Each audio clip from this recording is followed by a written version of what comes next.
Hey guys, what's going on? Inception here and welcome to another video. Today we are going to be doing a review for the Ronaldo, and as well we will be answering questions that you guys usually have for me in the comment section. So I'm going to go ahead and pull those up right now, and I'm also going to go ahead and pull up Ronaldo stats right now. So the thing about Ronaldo's card, guys, and this is the thing that I always tell people, I keep pulling it up from Foothead, but Foothead's like stats are always like very different, right? So I keep telling people the same thing with these types of cards. So in regards to the team of the group stage Ronaldo card, the card's amazing, right? But the thing is that so are his other cards. The only significant difference that you would notice from a Cristiano Ronaldo team or foot birthday card to his rare gold, his team of the group stage or whatnot. The only difference between the cards is balance and passing. That's the only way that you'll actually notice what's so different about him. The biggest significant difference that you will notice with Ronaldo is his Team of the Year. When you buy his Team of the Year card, it is significantly better than his other versions of his cards. And the reason being is because they update all the stats in the 99s, right? Like the really important ones, the shootings, the sprint speed, acceleration, all that stuff. And he just moves around the pitch really quickly. But the thing about a team of the group stage Ronaldo is that it's not worth buying unless you are buying it for the position change, right? So for instance, if you have a certain team set up, right, and you want to have Ronaldo to be as a right wing instead of a left wing, so you can, try to make a team somehow with him being a right wing and then having midfielders and strikers that give him that chemistry, that's the only reason why you would buy this card, because it's not significantly better than his rare gold. It's only one rating higher. And again, the only significant difference you notice between the cards is balance and passing. And because it's not significantly increased between the two cards, it's not really worth upgrading to. But the card is amazing. It's fantastic to play with in this game. Ronaldo's just a beast in general. Any card that you get from Ronaldo, he is single-handedly the best player in this game, in my opinion. He's the guy that makes the biggest difference for you. Like, even if I get a really good Team of the Year selection of Messi or something, I would still choose a rare gold Ronaldo because he's just that good. He has the physical, the pace, the shooting. He just has everything to be perfect except for the balance. The balance you do notice in the game, but very relevant to how good he actually is in this game. He's just a fantastic card. Any version of his card will play really well for you. So we're gonna go ahead and answer some of the comments that you guys have from my previous videos. So we're gonna start off right here. Would you use Shadow or Anchor on Prime Rijkaard? So that's an interesting question. So I'm actually gonna pull up his card stats right now. And I keep going to Foothead because it's just bad habit, So if I go to Rijkaard's card, actually Foothead might be better for this because it's easier for me to use their websites. I'm assuming you're talking about Prime, right? Yes, so you're talking about Prime. I'm not assuming because that's what you said. So we're gonna go to Prime Rijkaard, and you're asking about whether you should put Anchor or Shadow. 110% you should use Shadow on his card because his physical is already god tier. He's 6'2", and in game he probably has a big physical stature. So you want to make him a defensive god, because if you have someone like a CDM Rijkaard who has a 4-star weak foot and top of the line defensive stats, you're gonna really enjoy using him in your midfield because defensive AI will save you so many times with a card like a Prime Rijkaard. So that's what I would say to that.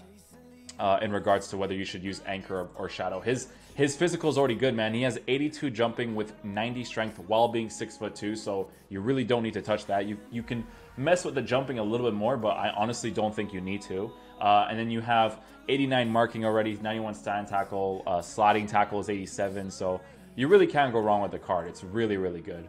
What do you think of Martial versus Lozano in form as Cam? Martial already is just not Cam material. Lozano will 100% be the option for you at Cam because Martial doesn't have good passing, right? So whatever card you get from Martial, it's just not worth it, right? What other left wings, right wings would work good as a Cam after minute 1, and what work rates suit this position best? This formation is a 4-1-2 and too narrow. So the work rates that you want, it really depends on your game style. So for me, I love having high work rated players as my cam so they can push up and come back in a very balanced manner, right? If you have a player who is high medium, he's more attacking oriented, but it's really fun to use high attacking and medium defensive players. Like I tried using Neymar, for instance, as a left wing, and then I put him as a cam in game, and he works really well there because he's high medium, so he's super aggressive at attacking, and his finishing is very good because he has a good weak foot, his composure is really good, and his finishing stats are also very good. So that's what I would say to that. Lozano, just right off the top of my head, I know that he has good passing stats. Well, I don't know if they're like good, but 82 passing is, yeah, he actually does have good passing stats. 82 short passing and 78 long passing is good enough as a cam for sure. And he has the 4-star, good finishing and 84, 81 composure, really good on the ball, so on and so forth. So definitely worth trying out the Lozano out as well. Those rewards at the end were awful for winning draft. Yes, usually they're awful. This one that we played for today's video where I got the team of the group stage Ronaldo is significantly better, but it's still not that great, but it's still pretty good because if you guys check out the end of the video, when you get the rewards that I got in this draft like that, while an SBC is out, it's worth it, right? When an SBC isn't out, or not SBC, when promos aren't out, that's when drafts are really, really not worth playing, right? But because the promo is out, it's actually worth it. Wasn't a good pack, but it was a good enough pack, right? Because I haven't the reason why it's not good is because people will look at it and they'll be like, oh, but you made profit.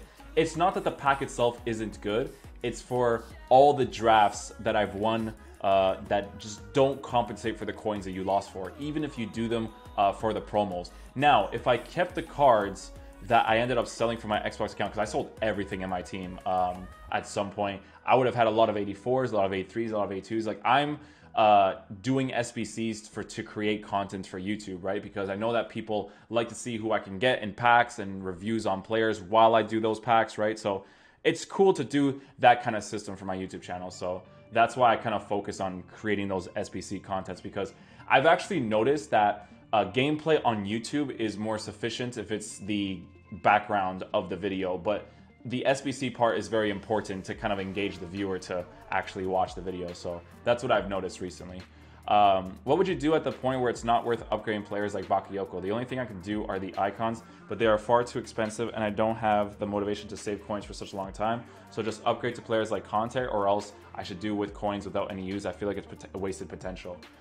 So when people ask me like why I don't upgrade to certain cards, it's because the only upgrades that you can make from those cheap cards is icon cards. Like, there's no in between, right? Now, I've realized with Conte recently that, and this only depends if your gameplay is decent, Conte's acceleration and balance, and acceleration, sprint speed, balance, and agility is very, very nice as a defensive mid. He's not really going to win the ball for you in the air. He's not really going to, you know, get those certain interceptions because of his height, but because you can move with him in particular left and right really smoothly, he's more ideal to use in your team, in my opinion, right? So that's what I would say in regards to Conte. Like, in the team that I'm using on PlayStation right now, just for the fun concept, I was using Conte as a CDM, and then I was using Laurent Blanc cam card as a center mid. It works a little bit oddly because the Laurent Blanc in the right center mid role, medium high work rates, it feels very awkward with him, right? Conte being medium high changed my game because medium high work rates with that, you know, agility to move left and right really nicely just really helps you out in the game, in my opinion. So I would definitely recommend upgrading to a Conte to see if he works out for you. But if you're missing that height that Bakayoko has, or you miss the fact that it's a medium player rather than a medium high, then definitely try out the Bakayoko over the Conte for sure. Aspilicueta or Rudiger next to Bai in the center back position. If you're talking about regular ones, Aspilicueta's regular is okay. I don't think it's that great in the air. Let me actually check just to make sure for you. In terms of Rudiger is a decent player. But Aspilicueta, I feel like if you were to get his card, you would have to upgrade his card because defensively he's good, physically he's good. Jumping 76 with 76 heading accuracy isn't bad, but it's not great. I think if you upgrade to his higher up cards, that's when it's a little bit better in my opinion. His foot birthday is pretty nice actually. 85 pace, 88 defending, 81 physical, but he is 200k. So if I was going to choose between Aspilicueta and Rudiger, I would probably go with Aspilicueta because he's more agile in terms of moving left and right, because a cross may come in here and there, but Aspilicueta defensively will just move better than a Rudiger. But a Rudiger will win the ball in the air more often than a Aspilicueta for sure. Inception, have you tried the new Kaká? His stamina is only 55, but sometimes I heard people say that he can last long until the 90th. Can you please try and tell me how he performs? I need to get players like Kaká, Rooney, and Yaya Toure because I feel like those are the cards on YouTube that people are interested in knowing whether or not they're good or bad. Because I can literally just get the Kaká loan card and then try him out in any regular team. Brazilian links aren't too hard to get. I can literally just get like Fabinho, Gabriel Jesus, and just try to get him on 10 chemistry somehow, and then just put him in a team and just play some random gameplay and then just tell you guys like whether or not it's good. I haven't used the card myself. From pre-knowledge or pre-stats that I've seen before, Kaká has okay agility and balance, so he doesn't really have high agility. Like he has, I think he has like 78 balance if I remember his card correctly. So Kaká has 77 balance. So 77 balance isn't great to have when you're 6'1". But then he also has 82 agility. For me personally, I prefer to have a cam that just moves left and right very smoothly with agility. And I feel like those are the two stats that people don't look at that at all. And I know that some people in the comment section have said that I just mention it for every player, but it's important to mention those two stats for every player, because the thing about FIFA is that in terms of moving quickly on the ball, balance and agility has a huge factor to that, because Kaká has 99 ball control, 96 dribbling, so it makes you think like, oh, dribbling wise this guy's gonna be an absolute god, but he's gonna be slower because of the poor balance with the 6'1" height. His agility is okay, but it definitely needs to be improved a little bit. If you were gonna give a card to Kaká, it would have to be Hunter to make his finishing really good and his long shots really good, but you'd be missing that balance aspect for sure. So I would say try him with a Hunter or a Sniper to see how he would play, but try him out in game. The 55 stamina is incredibly annoying. I don't know why EA don't give him at least a 70, right, to make him more usable. But the reason why people don't waste his stamina so quickly is because they don't run like crazy with him. But I need to run with every player to really put the pressure on the opposition. If I can't run with a player because he has poor stamina, I personally feel like that's not really my fault because he has poor stamina. Every player in FIFA should at least last until the 80th minute in the game. It's really dumb that stamina is such an anal thing that FIFA think about in terms of whether or not the stats should be good or bad. So I just personally think that with Kaká, they should have given him at least 70 or 80 to really make him a usable card, because the card looks like a lot of fun. I don't think it's like really expensive to do. So I would definitely try it out if I could. Hey Inception, your videos are great. I've watched them all and you're doing a good job. Thank you, man. My question is about finding best formation as despite owning really good players like 87 Son, 87 Willian. Finding the best formation, dude, is like, it's down to what your playstyle is. So it's about focusing in what area you lack the most, right? So for me personally, I'm a more defensive player. Sometimes when I'm using the 4-1-2-2, I'm using it more for fun than being defensive oriented, because when you use a 4-1-2-2, the attack is a lot of fun with it because your two center mids make runs, your CDM stays back, right? And then you have your strikers and your cams also making those runs. So attacking wise, it's a ton of fun.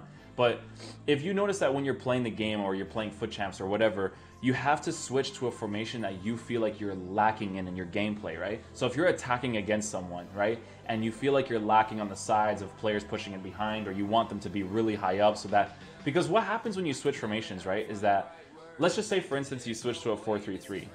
Those fullbacks on the opposition's or the opposite side are going to defend against your left wing and right wing. So they're going to stay in that position. So what you can do with that is you can make your two center mids get forward so that when the fullbacks are occupying the sides with the left wings and right wings, you can tell your center mids to, if you're being really aggressive, you can tell your center mids to push forward so that they only deal with the center backs, right? And if the fullbacks push into the middle, you have those guys on the wings open, and then you can also make your fullbacks to be unbalanced or always overlap, so you really put that pressure on the opposition. It's all about balance in terms of what your opponent is doing against you. If you notice that if you have more width, you can spread out the play a little bit more, so you can build up the play more in the middle. You do that, right? Because formation is something that people don't really pay attention to that much in terms of whether or not you can win and lose games. But formation changes is what will make you lose and win games in those really, really close engagements. That's why in draft, I never really take credit. My nose is so itchy. I'm so sorry, guys.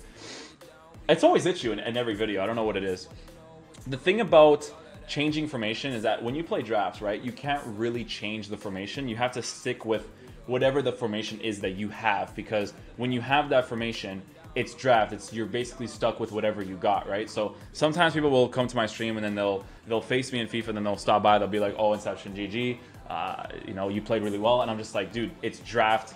It's kind of irrelevant, because if I'm really good with a 4-1-2-2 and you're really bad with a 4-3-3, I can beat you 4-5-0, but in a proper game where you can actually choose the players you want, I choose the players I want, formation, blah, blah, it could be a completely different game, right? So draft is just that fun game mode you play with whatever formation you get, whatever tactics you get. Like, there's a lot of times when I'm facing people that I tell my chat, like, hey, I really need to be able to switch right now because this or this is happening, right? Like, when I notice that I'm using a 4-1-2-2 and someone is really exploiting the fullback area because they have a wide formation, I'm literally screwed, right? If the guy's good enough at the game, because I can't switch to a formation or tactics that will allow me to defend against the wide formations, against someone who's good at attacking with the wide formation. So that's what I would say to that.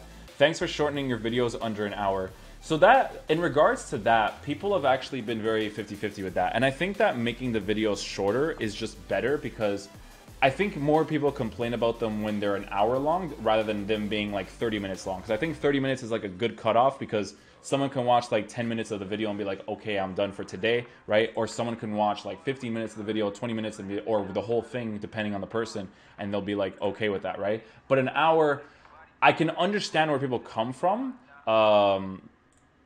I can understand where people come from, but the thing is that with this game, it's all situational. You know what I'm saying? So, in terms of whether people want it longer or shorter, right?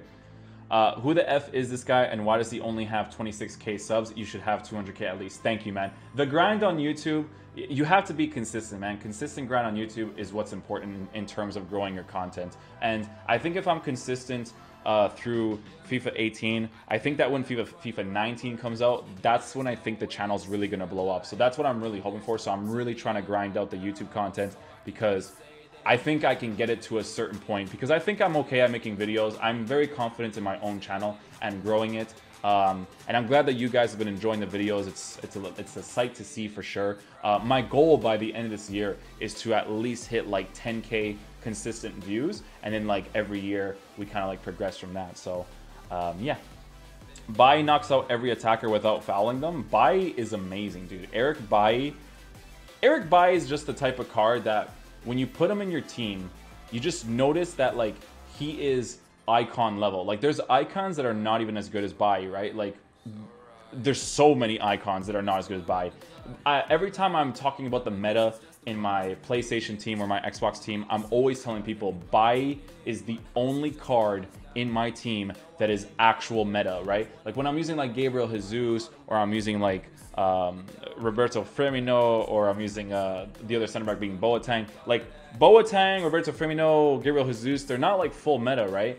The full meta is when you have that prime Laurent Blanc, the prime Rio Ferdinand. But Eric Bai is on that level. Like, he saves you so many times in the game because he has all the right stats that make sense in terms of a player being good or bad. So, yeah. What do you think of Prime Rui Costa? I remember you used to have him in your squad back in FIFA 16. I don't think I had Rui Costa in FIFA 16. Did I have Rui Costa in FIFA 16? I don't know if I did. I remember you used to have him in your squad in FIFA 16, if I'm not mistaken. Also, in the last video, you mentioned how Baby Del Piero would make a great cam. So, which between the two would you rather have in your squad? Oh, Del Piero. Del Piero, bro. You don't want to have Rui Costa's finishing, bro. Rui Costa's finishing is gonna screw you, man. Because of Icon, right, has 75 finishing, it doesn't matter if you put a Hunter card on him, he's still going to miss those opportunities. Like I said, I always tell this in my videos, I don't think that the chemistry styles are upgrade the card stats as much as these websites claim it to be. I think it's significantly lower, but it still improves, because if you guys ever used like an Inform Quaresma, or if you used like a Rui Costa in a draft at one point, so I had this Prime in draft at one point. Fun card to use, 4-star, nice physical, doesn't move like crap on the ball because 5'10", 86 agility, 83 balance isn't bad, and his dribbling stats in general are nice, 83 acceleration, 88 sprint speed. He's a good card. The finishing is the big problem with him though, but he's fantastic to use in the game. He's a lot of fun, but The finishing is in those really, really tight-knit games is going to screw you over a lot of the times, in my opinion. But Del Piero, 100%, dude. Pace, crazy finishing, crazy composure. 5-star weak foot is a big one. When a player has good pace, good acceleration, with a 5-star weak foot and good composure and shot power and all that stuff, he's going to be significantly better than someone like Rui Costa. He's not going to have the physical, and he's not really going to win the ball in the air that often for you. But depending on what your gameplay is, like if you're all about those intricate little touches, Del Piero is absolutely going to smash it for you in your team, 100%. I use Desai alone and pair him with Ferdinand, and he's solid. I got ranked 40 in Foot Champs PC. Now I'm doing him. Still need to complete the League One, Chelsea and Milan. I think he's solid, especially when you pair him with Ferdinand. Use lone Desai. Dude, again, like my opinion on players is not fact, right? It's my opinion on players is just what I prefer on my team. Like there's so many people that like using Milinkovic-Savic, and I just don't like him at all because his agility and balance is too low. Same thing with players like Pogba, Yaya Toure. Like I can't use those guys because their agility and balance is just far too low for a midfielder. I like moving quickly with the midfielder, so when I have players like, even if it's like Laurent Blanc or I don't remember who it was that I used as my left center mid. It was someone else as well. My left center mid, I actually can't remember right now who I was actually using here. But regardless, I was using Martial, right? Left foot. Well, Martial's a really fun one. But yeah, it's whatever you think is best in your team, man. There's some teams that I look at, I'm just like, dude, if that was my team, there's so much misbalances everywhere. But then like these guys end up being really good players, and they just try out all these different things and destroy people with these squads. Like a really good example is a sub of mine, Goal Machine. He uses a team with a 4-3-2-1, and at first he was using like Toni Kroos, Bergkamp, and I think Pogba as his center mid, like central center mid in a 4-3-1-2. And I'm like, bro, if that was my midfield, I would get destroyed. But he does work with it, man, because he just outplays the guy on the attack because he just really knows how to do well with the 4-3-2-1. So everyone's different, man. Like what my opinion is isn't a fact, right? It's just how I feel about cards. Just giving you an idea of what I want in a team and what I don't want in a team. Is it worth to replace Bakayoko by Toure Foot Birthday as my CDM? I don't know, man, because if I remember correctly, when I was looking at Yaya Toure's cards, 68 interceptions is really bad, bro, because in this game, I tell people this all the time, like defensive stats for a midfielder is so incredibly important in terms of whether the card is going to play good or bad in your team. Because he has like, I think it's like 68 or 69 interceptions, you're not going to want that in the middle, man, especially if he's going to be making those passes in the middle, or he's going to be making those really crazy through balls on the sides where CDM can intercept it. I wouldn't necessarily recommend it. I think Bakayoko is a cheap option that just offers you so much for the price that you're paying for him. So yeah, thanks for answering my question, man. Yeah, no problem, Jaggy. Inception, does bronze benching affect gameplay or not? You said no in your previous videos, but now I can see the full bronze bench. So I explained this in previous videos. I bronze bench because of my stream, because when I don't bronze bench and I talk bad about the gameplay, they're like, oh, it's because you're not bronze benching, but it doesn't make a difference, right? So that's why you see me talking about bronze benching, like I don't believe in it, but I do it just because of my chat, right? Because if I bronze bench on FIFA for Xbox, my gameplay will still be bad during the daytime. Like, it doesn't change, right? So, yeah. I'm playing Nainggolan, Pjanic, and Marquisio in a 4-3-1-2. Is this a good idea for defensive and attacking balance? If you're playing, I don't know, because Pjanic I think is high-medium, so let me check that out. I think I think Pjanic is actually medium-medium. I could be wrong. He's medium-medium. Okay, so Pjanic doesn't have enough defensive stats to be your central defensive player.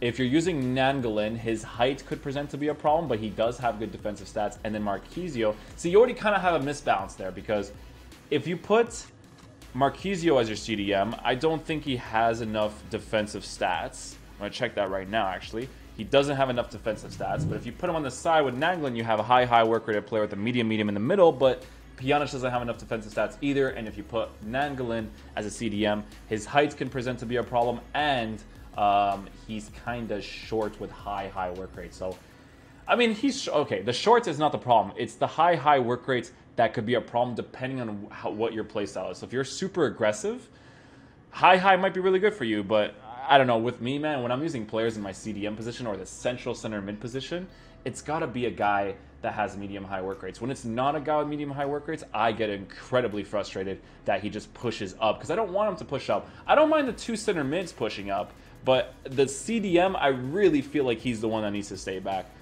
in my opinion. So, yeah.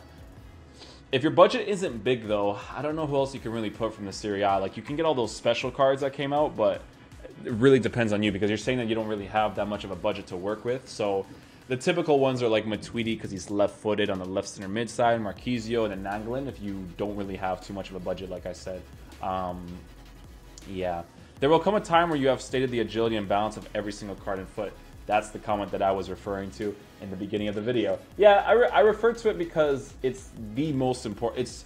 It's not the most. It's a combination of which stats altogether make a player good or bad. Like in FIFA, right? If you're tall and you have good acceleration and sprint speed, people seem to forget that agility and balance also matters in terms of that as well. Because if you have 83 acceleration and 82 sprint speed, and then you're like 80 balance, 80 agility, you're going to literally be a god as a center back with that height, right? But if you have that low agility and balance, you won't really be able to move left and right very smoothly unless the gameplay is decent. But in majority of the times, you won't really move smoothly with those center backs. So that's why I always mention whether or not those players are good or bad, right?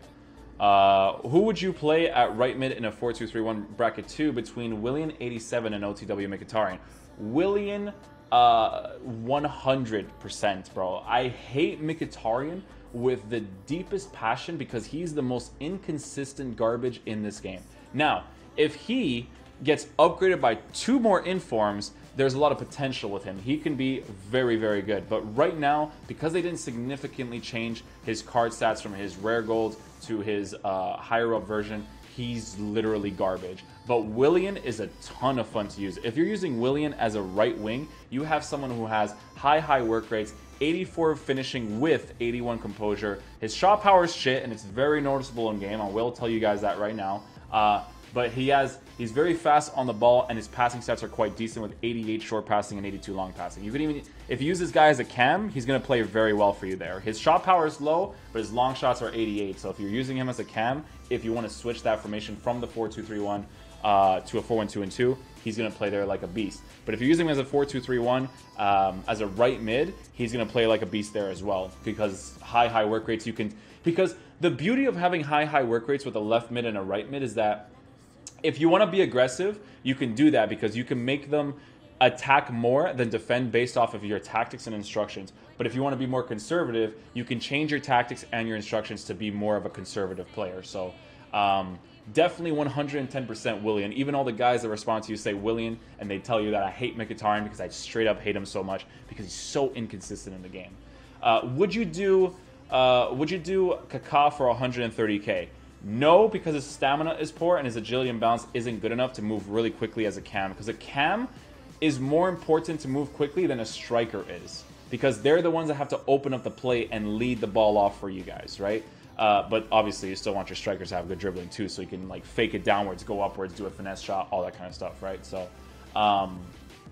yeah, that's why I wouldn't get him. And then the 55 stamina is just like, it just can't do it, in my opinion.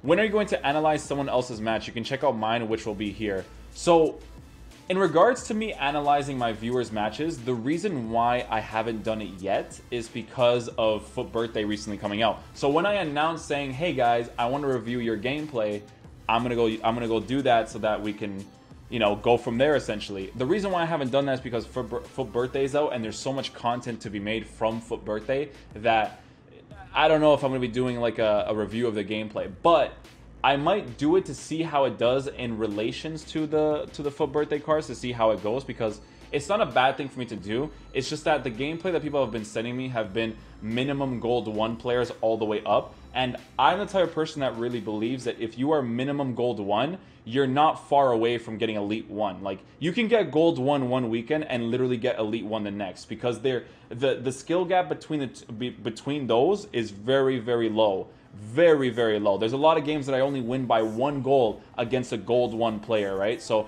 the skill gap is very low because of the gameplay, but the skill gap is very low between those ones. So if you're a gold 1 player, I don't want gameplay from that because you already do all the right things. You switch to the right players in your center mid position. I want players who finish literally gold 3 and below so that I can help those guys get better at the game if they really want to do better in FUT Champs. That's what I would say. That's what I would say to that. What do you think of man of the match Talishka on left center mid? Keep up the good work. Talishka, so this goes back to what type of midfielders I like, right? So, and this is just the thing with FIFA with me. The reason why I don't like Talishka is because he's 6'3" with 67 balance. I don't know what it is about Ronaldo. Ronaldo has way too many stats that overcompensates for the fact that his balance is poor, because his balance is noticeable in game that is poor, because sometimes he gets outbodied easily by the Jordi Albas, the Contes, because of his poor balance, right? But if he had good balance, those guys would never knock him off, right? But because Talishka has poor balance, I wouldn't like using him as a center mid, because I don't like when a player takes longer on the ball because of agility and balance. His balance being 67 means that he will be more sluggish to taking a dribble. Like, he takes longer because he has to add more emphasis on the ball, which isn't ideal to have if you want to move quickly around the pitch. His base card stats and his stats in general look incredible. He has 74 interceptions, so if you want to use him for fun, 74 interceptions is not terrible, but he won't do any sliding tackles or any crazy sign tackles like those AI, the defensive AI will do for you most times with the really good players. But he looks like a fun card to use because he has 95 long shot with 92 shot power. If you put him as a left center mid and you pop in those long shots, he's going to be an absolute monster for you. Because the thing about Talishka is that he has shooting and long shot takers, so he's going to be a monster at taking those long shots. And one of his specialities is also distance shooter, so he would work out really, really nicely as a left center mid, in my opinion. Bro, you deserve far more subscribers. Amazing content. I watch your every video of you, although I have stopped playing FIFA this year because of exams. No, I feel you, man. Thank you so much for the support on the videos, though, dude, for sure. School and then FIFA, or gaming, it's hard to balance, bro. I completely understand. Like, when you go to college or university, you barely really have time for video games. Like, I know so many people that end up selling their consoles to people on eBay and stuff because they can't have that in the background, or they can't have that as a thought to even play because they have to focus on school. So I completely understand that, man, for sure. But it's awesome that you still watch the videos, and I do appreciate it. Can you review FUT birthday Philippe Anderson, please, and thanks. Philippe Anderson? Dude, I totally forgot that Philippe Anderson has a card.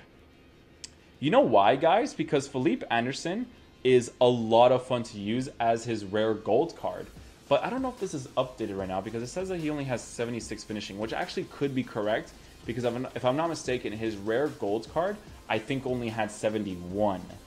Yes, so he has 76 finishing now, but he has good composure. So if you give him a 100 card, his finishing will still be very inconsistent, but it'll still be a lot of fun to use. The card's great, guys, because when I use this guy's rare gold card, again, listen to why this card's great. He has 91 agility with 89 balance, okay? And he's 5'8", so he's going to move quickly on the ball because he has 95 acceleration, 91 sprint speed. He's 4-star, so he can pass really nicely with his left foot, his right foot, and then the high work rates. Like, you can even use this guy in your team. Like, let's just say, for instance, you have Lazio who have Jordan Lukaku, right? You can use Jordan Lukaku in your team and then put like a Calcio A center back there, or a Brazilian center back, and then work around the team to put him as your cam, because he looks like a ton of fun to use. His only problem is really down to his finishing, but I can almost guarantee you that if you guys try out the card in game, he's going to be a lot of fun for you to use. But we'll see if we ever get him in a draft or something, so we can make a review on him and see if people are interested in that.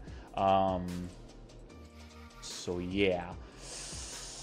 Hey man, love your videos. I have a decision and would love to hear your opinion. I want a high quality center back for my team, and I have been saving up for coins for a prime icon. The majority of people are using Rio, but I'm thinking Desai, as he seems to have better card stats. What do you think about Desai? Why isn't he being used that much at regional? Oh, I already read this comment in the last video. So in regards to prime Rio Ferdinand, man, don't change what works for you, bro, or what works in general, because if you use a prime Rio Ferdinand, that card is going to be significantly better than most other cards, or most of the cards that are center backs in the game. Like, when I come up against a prime Rio Ferdinand and a prime Laurent Blanc, those two cards are so hard to pass, it's annoying because the guy doesn't even control them and they just make those insane blocks for you. That's why I told you guys, high defensive stats is very important in FIFA because when you have high defensive stats, your players will make those blocks for you. In my opinion, really annoying. It should really be down to a person to make those types of tackles. But with a player like Laurent Blanc and Rio Ferdinand, they're going to be gods for you. They're going to be defensive gods. You're not really going to have a problem with them in your team because they're going to move left and right smoothly. They're going to intercept. They're going to slide tackle, stand tackle, even if you're not controlling them. So personally, I would tell you to get Prime Rio Ferdinand. Desai's card, I've already looked at his agility and balance, and it's too low, right? For me personally. But dude, there's so many people that use Desai and absolutely love him in this game. So that's what I would say to that. But that is going to conclude it for the video today, guys. I hope you guys did enjoy it. If you guys did, please drop a thumbs up on it. It really does help out the channel. And I'll see you guys in the next video. Peace.